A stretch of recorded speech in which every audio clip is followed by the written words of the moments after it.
Hello students, welcome back to my channel. आज के इस क्लास में हम पढ़ने वाले हैं BA 4 semester major paper 7। Major paper 7 unit 3 में आपको ये सब पढ़ना है। इंडस्ट्री के बारे में आपको पढ़ना है यूनिट 3 में। तो आज की इस क्लास में हम यही सब पढ़ने वाले हैं। और भी टॉपिक है जो कि हम आज इस क्लास में पढ़ेंगे। तो क्लास को शुरू करने से पहले आप सब वीडियो को लाइक एंड शेयर कर लीजिए। अपने दोस्तों के साथ भी शेयर कर दीजिएगा। अगर इस वीडियो से आपका थोड़ा सा भी हेल्प हो रहा है तो अपने दोस्तों के साथ ज़रूर शेयर कीजिएगा। चलिए हम आज का क्लास शुरू करते हैं। आज आपको पढ़ना है इंडस्ट्री के बारे में। तो industrial policy in India since independence, आज़ादी के बाद भारत की औद्योगिक नीतियों के बारे में पढ़ना है। आज इस क्लास में हम जानेंगे।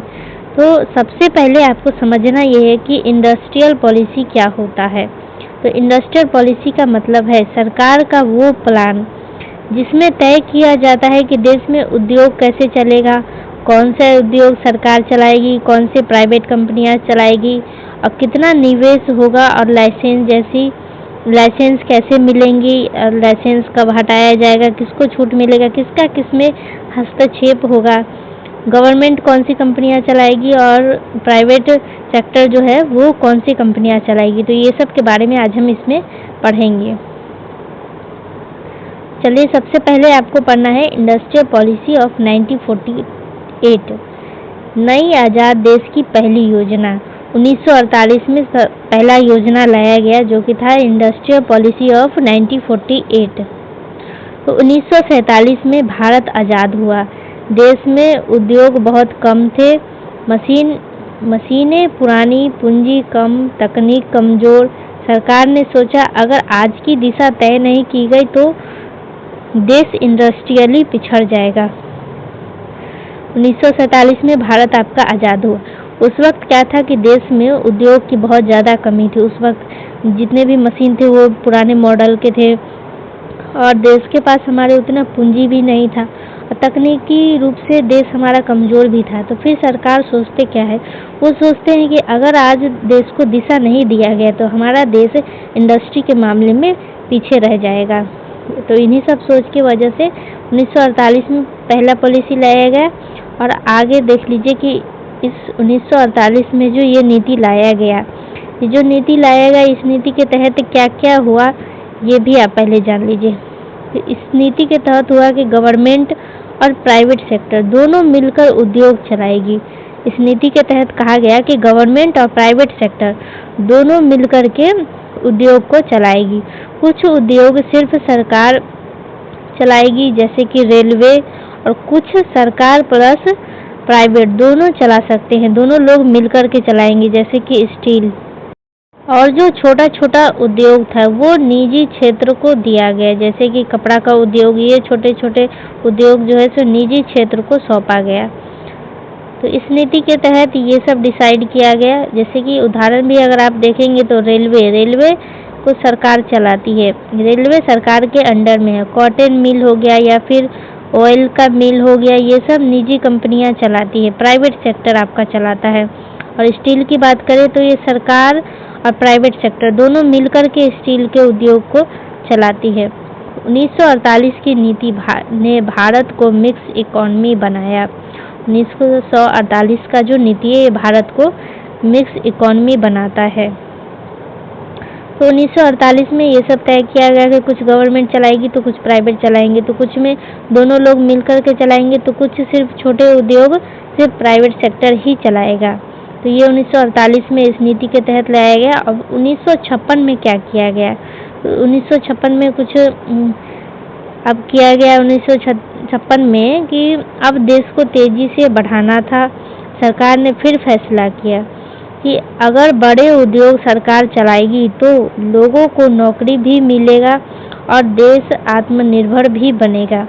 इसके कुछ मुख्य पॉइंट है जो कि 1956 में किया गया कि पब्लिक सेक्टर का विस्तार किया गया।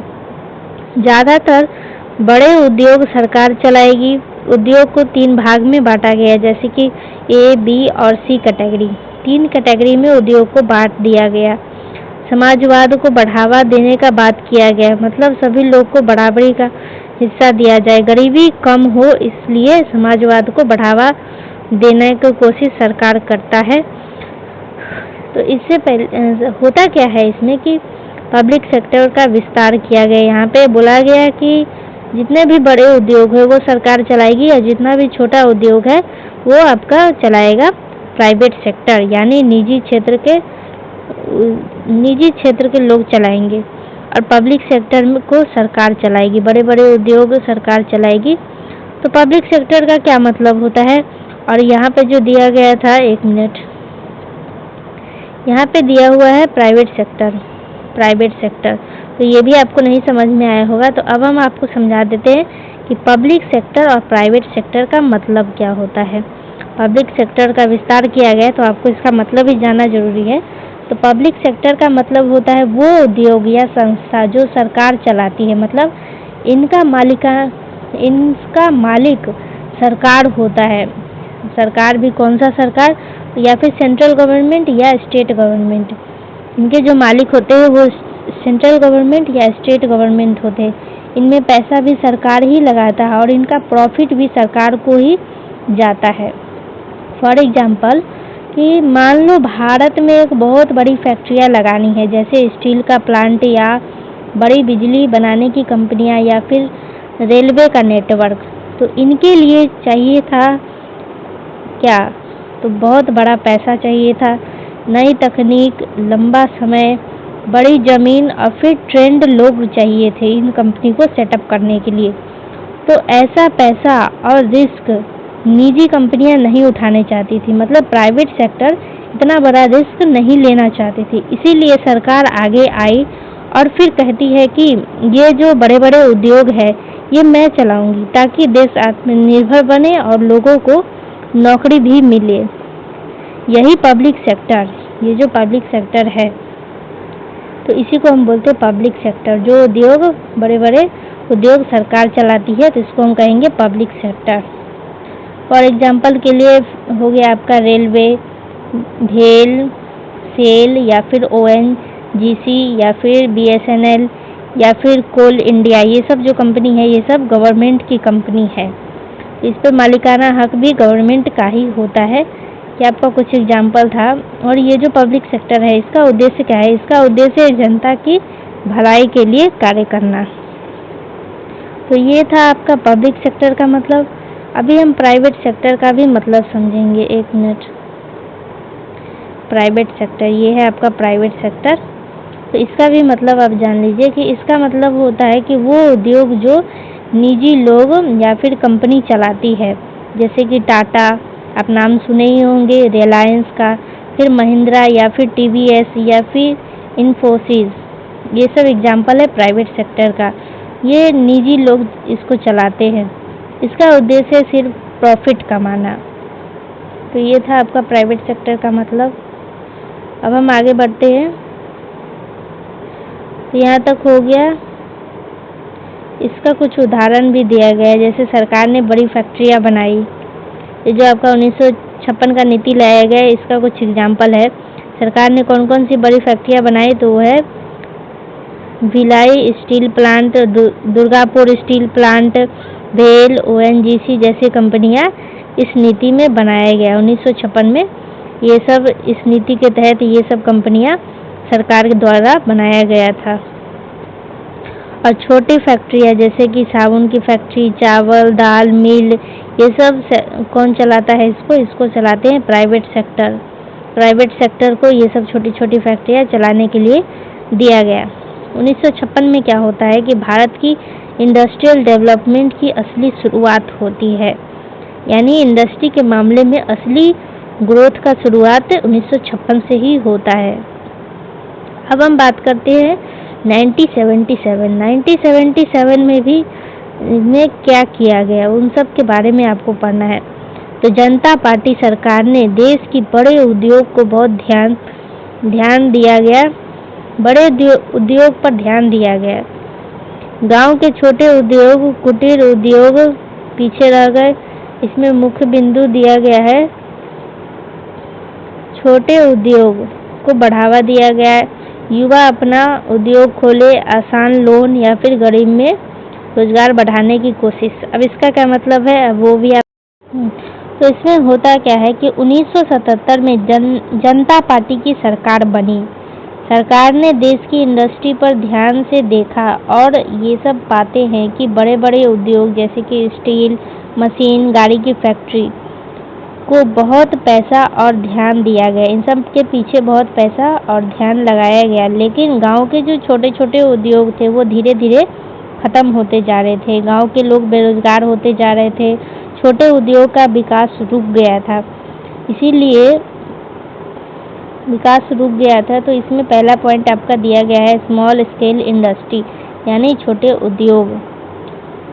तो छोटे स्मॉल स्केल इंडस्ट्री क्या होता है, इसका मतलब पहले आप जान लीजिए कि इसका मतलब होता है कि छोटे उद्योग जो कम मशीन से चलता है और जिसे शुरू करने के लिए बहुत ज़्यादा पैसा नहीं चाहिए।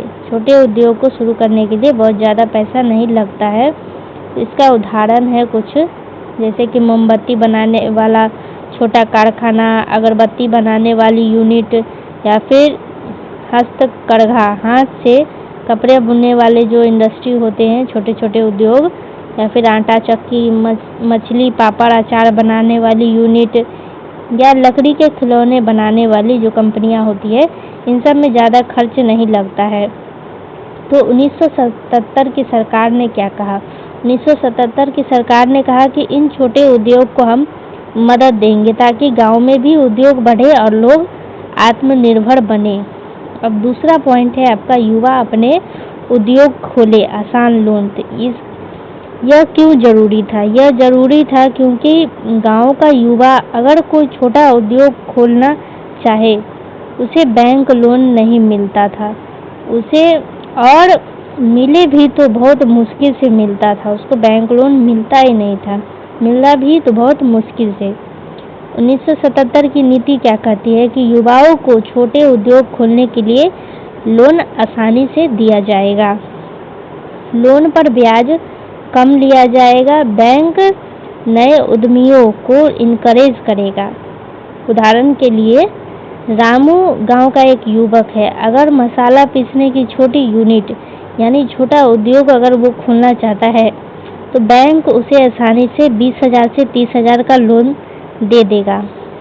अगर वह अपना व्यवसाय शुरू कर सकता है, इन लोन की मदद से वो छोटा उद्योग चला सकता है। तीसरा है आपका गांव में रोजगार बढ़ाने की कोशिश।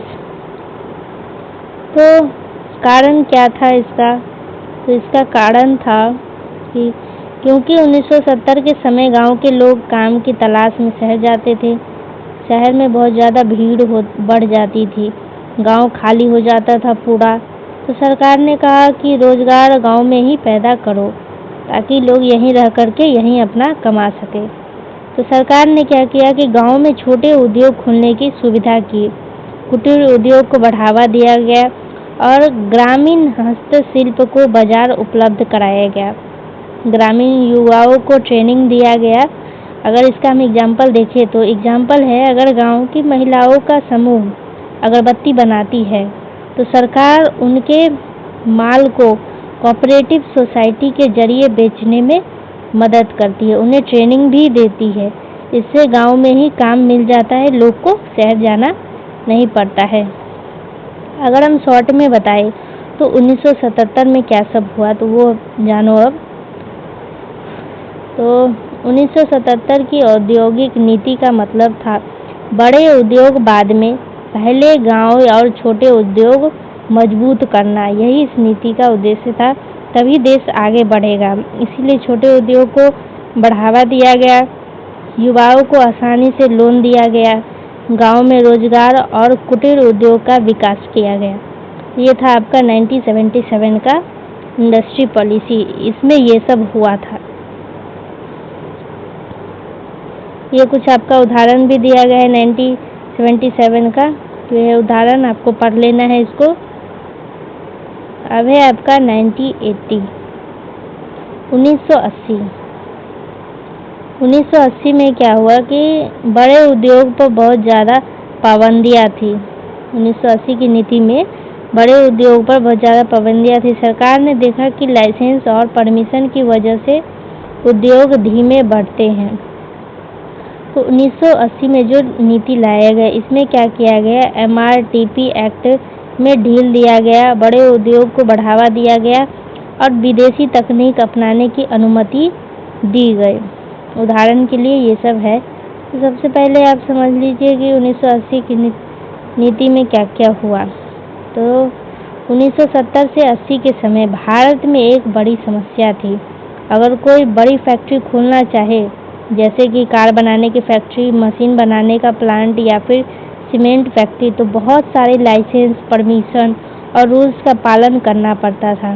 तो इसके परिणाम स्वरूप होता क्या था कि उद्योग धीरे धीरे बढ़ते थे। नई कंपनियां खुल ही नहीं पाती थी क्योंकि उसको लाइसेंस लेना पड़ता था। उत्पादन कम रहता था, रोजगार भी नहीं बढ़ पा रहा था। तो फिर सरकार ने क्या सोचता है कि सरकार सोचते है कि अगर नियम इतने सख्त रखेंगे तो उद्योग आगे कैसे बढ़ेगा। इसीलिए 1980 की नई नीति लाया गया 1980 में। तो अब 3 पॉइंट्स यहाँ पे दिया गया है। MRTP एक्ट की ढील, तब हम इसको एक एक करके समझेंगे। तो MRTP एक्ट क्या था? तो MRTP एक्ट का फुल फॉर्म होता है monopolies and restrictive trade practices act. इसका फुल फॉर्म है, जो कि आपको याद रखना है। तो इसका मतलब है कि बड़ी कंपनियां बहुत ज़्यादा ताकतवर न हो जाए, इसके लिए सरकार सख्त नियम रखती थी। उदाहरण के लिए अगर टाटा या फिर बिरला को नई बड़ी फैक्ट्रियां खोलनी है तो सरकार कहती थी कि पहले साबित करो कि तुम मोनोपोली नहीं बनोगे, फिर हम अनुमति देंगे। तो क्या होता था कि काम अटक जाता था, फैक्ट्री शुरू होने में सालों लग जाते थे। तो 1980 की नीति ने कहा कि नियमों को थोड़ा आसान करो ताकि उद्योग जकड़े में न फंसे, ताकि उद्योग कम न हो, उद्योग बढ़े। अब बड़ी कंपनियां आसानी से विस्तार कर सकती थी। अब दूसरा पॉइंट है, बड़े उद्योग को बढ़ावा दिया गया। भारत की अर्थव्यवस्था बढ़ाने के लिए सरकार ने सोचा कि बड़े उद्योग बढ़ेंगे तो उत्पादन बढ़ेगा, रोजगार भी बढ़ेगा। इसीलिए बड़े उद्योग के लिए नियम रिलैक्स किए गए, नियम थोड़ा ढीला किया गया। बड़े उद्योग के लिए अधिक उत्पादन की अनुमति दी गई थी। नए प्रोजेक्टों के लिए परमिशन आसानी से दे दिया जाता था। अगर इसका हम एग्जांपल देखें तो पहले अगर किसी कंपनी को 1500 कार बनाने की परमिशन अगर चाहिए होता था तो अनुमति थी, लेकिन अब कहा गया कि अगर तुम 3000 से या फिर 5000 कार बनाना चाहते हो तो बनाओ, लेकिन जितना बना सकते हो बनाओ। इसका फ़ायदा उनकी फैक्ट्री एक्सपेंड हुई। इसका फ़ायदा क्या हुआ, 3000 से 5000 अगर वो कार बनाते हैं तो फैक्ट्री एक्सपेंड हुई, मशीनें बढ़ी, इसमें लोगों को रोजगार बढ़ा, लोगों को जॉब मिला। इससे यही हुआ, इस नीति में ढील के वजह से ही ये सब हो पाया था। और तीसरा है आपका विदेशी तकनीक अपनाने की अनुमति। तो इसमें क्या हुआ कि इस समय भारत की तकनीक बहुत पीछे थी। दुनिया में नई नई मशीन, नई टेक्नोलॉजी आ चुका था, लेकिन भारत में फॉरेन टेक्नोलॉजी लाने पर बहुत सारी पाबंदियां थी। तो 1980 की नीति ने कहा कि विदेश की टेक्नोलॉजी अपनाने दो, इससे भारत के उद्योग मॉडर्न बनेंगे। इससे क्या हुआ कि भारत के उद्योग मॉडर्न बनी। उदाहरण के लिए पहले भारत में स्कूटर, कार बहुत बेसिक टेक्नोलॉजी से बनती थी, लेकिन 1980 के बाद नई मशीनें आई, नई पार्ट्स आए, नए इंजन आए, विदेश से आने लगे थे हमारे यहाँ भारत में। इससे भारत की कार, मशीन, टेक्सटाइल, सीमेंट या फिर केमिकल इंडस्ट्री मॉडर्न हो गया था। तो ये था आपका तीसरा लाइन का मतलब। ये कुछ उदाहरण दिया गया है 1980 का। ऑटोमोबाइल सेक्टर में सुधार हुआ, मशीनरी में मॉडर्न टेक्नोलॉजी आई विदेश से। तो 1980 में क्या हुआ कि नियम ढीले किए गए, लेकिन कंपटीशन बढ़ गया। तो अब कुछ छोटा सा अगर हम इसका समरी देखें तो पहले इंडस्ट्री खोलने पर बहुत ज़्यादा रूल्स थे, इंडस्ट्री बढ़ नहीं पा रही थी, तो सरकार ने 1980 में बोला कि थोड़े रूल्स हम हल्के करेंगे ताकि इंडस्ट्री आगे बढ़ पाए। तो क्या लाया गया? MRTP एक्ट ढीला किया गया, बड़ी कंपनियों को ग्रो करने का मौका दिया गया, विदेश की नई टेक्नोलॉजी भारत में आने का परमिशन दिया गया। तो ये सब 1980 में किया गया। अब 1991 में क्या किया गया?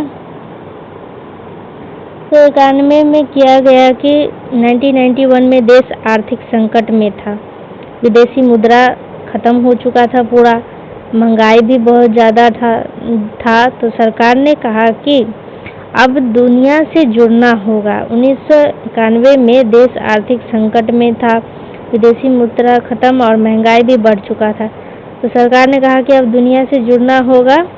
तो उन्होंने क्या किए कि सबसे पहले 1991 में 3 बड़े बदलाव किए। वो था LPG मॉडल, L फॉर होता है लिबरलाइजेशन, इसको हिंदी में बोलते हैं उदारीकरण।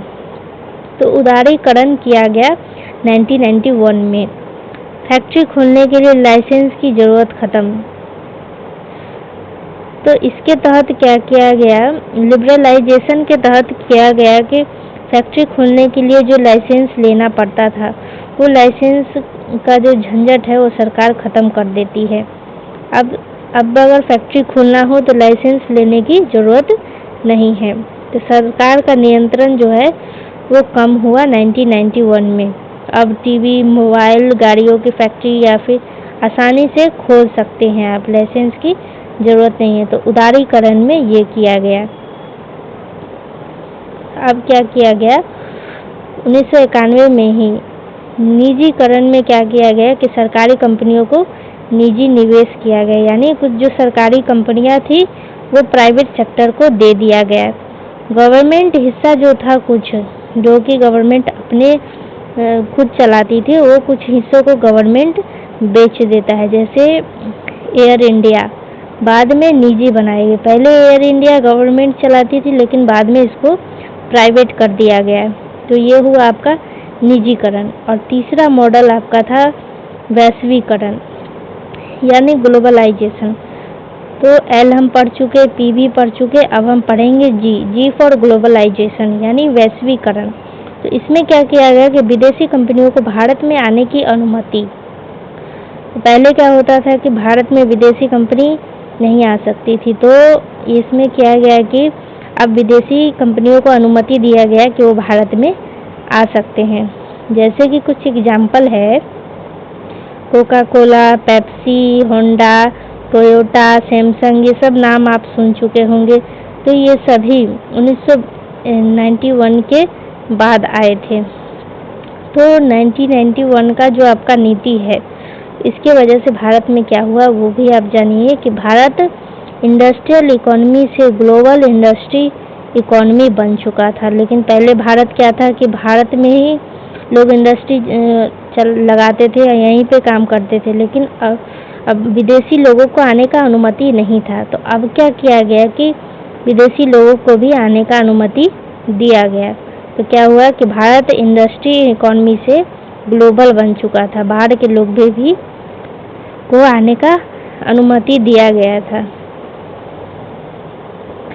अब आता है 2000 का नीति। 1991 के बाद अब आपका आता है 2000 में क्या किया गया है। 2000 में मॉडर्न इंडस्ट्रियल पॉलिसी लाया गया। अब भारत दुनिया की 5वीं सबसे बड़ी अर्थव्यवस्था बनना चाहता था। अब भारत क्या चाहता था कि वो 5वीं नंबर पर अर्थव्यवस्था के मामले में आए। तो इस नीति के तहत क्या क्या लाया गया? तो इस नीति के तहत कुछ योजनाएं लाए गए, जैसे कि make in India. Make in India योजना के तहत भारत में उत्पादन बढ़ाने के लिए कहा गया। स्टार्टअप के तहत युवाओं को अपने बिजनेस शुरू करने के लिए हेल्प किया गया। और डिजिटल इंडिया के तहत IT सेवा बढ़ाया गया। स्किल इंडिया के तहत बेरोजगारी कम किया गया और गति शक्ति के द्वारा बड़ा इंफ्रास्ट्रक्चर क्रिएट किया गया। तो ये सब कुछ योजना लाया गया 2000 में। ये सब योजना लाया गया था। तो 2000 में क्या हुआ कि आधुनिक तकनीक और ग्लोबल कंपटीशन का युग 2000 के टाइम में आ चुका था। तो ये था आपका 2000 का। अब हम पूरे टॉपिक का थोड़ा सा समरी करेंगे ताकि आपको याद रहे। तो 1948 में क्या हुआ कि प्राइवेट और पब्लिक सेक्टर दोनों था उस वक्त। फिर 1956 में पब्लिक सेक्टर मजबूत हुआ, हैवी इंडस्ट्री आया, भारत में लगाया गया था। 1977 में उन्हें स्मॉल जो छोटे छोटे उद्योग थे उनको बढ़ावा दिया गया था। और 1980 में नियमों को ढीला किया गया, जैसे कि MRTP एक्ट, इन सब में ढील किया गया। और 1991 में क्या हुआ, लिबरलाइजेशन, प्राइवेटाइजेशन और ग्लोबलाइजेशन, ये सब किया गया था 1991 में। और 2000 में आपको कुछ योजना लाया गया जो कि था make in India, startup, digital India, ये सब योजना लाया गया था 2000 में। तो ये था आपका पूरा आज जो हम पढ़े इंडस्ट्री के बारे में उसका समरी। तो अब आगे है आपका तो यूनिट 1 का जो कुछ टॉपिक था इंडस्ट्री के बारे में वो हम पढ़ चुके हैं। अब यूनिट 1 में और भी बहुत सारा टॉपिक दिया गया है, वो हम अगले क्लास में पढ़ेंगे। तो आज का क्लास आप सबको कैसा लगा कमेंट में ज़रूर बताइएगा। अगर थोड़ा सा भी हेल्प हुआ हो तो वीडियो को लाइक, शेयर एंड सब्सक्राइब कीजिएगा, अपने दोस्तों के साथ शेयर कीजिएगा। तो चलिए मिलते हैं अगले क्लास में अगले टॉपिक के साथ। धन्यवाद आप सभी का।